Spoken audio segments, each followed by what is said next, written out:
या बातमीचे प्रायोजक सरगम कलेक्शन ब्रँडेड शर्ट फक्त 200 रुपयात रमजानचा आनंद दुप्पट करा. सरगम कलेक्शनला भेट द्या. जगदंबा चौक, लष्कर, सोलापूर. सोलापुरात पती पत्नीनं एकत्र विष प्राशन करून आत्महत्या केल्याच्या घटनेने संपूर्ण जिल्ह्यात खळबळ उडाली होती. आता या प्रकरणातील आत्महत्येचे धक्कादायक कारण समोर आलं आहे. पोलिसांनी एका संशयिताला ताब्यात घेतलं असून एकतर्फी प्रेमातून होणाऱ्या त्रासामुळे आणि बदनामीच्या भीतीपोटी या दाम्पत्याने आपले जीवन संपवल्याचं पोलीस तपासात स्पष्ट झालंय.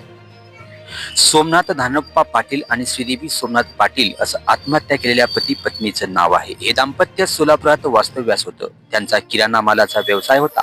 त्यांना 2 लहान मुलं आहेत. शुक्रवारी या दोघांनी विषप्राशन करून आपलं आयुष्य संपवलं. घटनेच्या वेळी त्यांच्या तोंडातून फेस येत असल्याचे पाहून त्यांच्या मुलांनी तातडीने आपले काका नवनाथ पाटील यांना ही माहिती दिली. मात्र दुर्दैवाने उपचारापूर्वीच दोघांचा मृत्यू झालाय. आत्महत्या करण्यापूर्वी सोमनाथ आणि श्रीदेवी यांनी एक सुसाईड नोट लिहून ठेवली होती. या चिठ्ठीमध्ये विजयपूर येथील अभिषेक कोरे या व्यक्तीच्या नावाचा स्पष्ट उल्लेख करण्यात आलाय. अभिषेक कोरे हा श्रीदेवी पाटील यांच्यावर एकतर्फी प्रेम करत होता. यातून तो वारंवार त्यांना फोन करून आणि भेटून त्रास देत होता. तसेच या दाम्पत्याला समाजात बदनामी करण्याची धमकी देखील त्याने दिली होती. आरोपी अभिषेक कोरेच्या जाचाला आणि त्रासाला कंटाळून अखेर पाटील दाम्पत्याने टोकाचं पाऊल उचलण्याचा निर्णय घेतला. या प्रकरणी सोलापूर MIDC पोलिसांनी तातडीने सूत्र हलवली. सुसाईड नोटमध्ये नावाच्या आधारे पोलिसांनी संशयित आरोपी अभिषेक कोरे याला विजयपूर येथून ताब्यात घेतला आहे. या प्रकरणी MIDC पोलीस ठाण्यात गुन्हा दाखल करण्यात आला असून अधिक तपास सुरू आहे.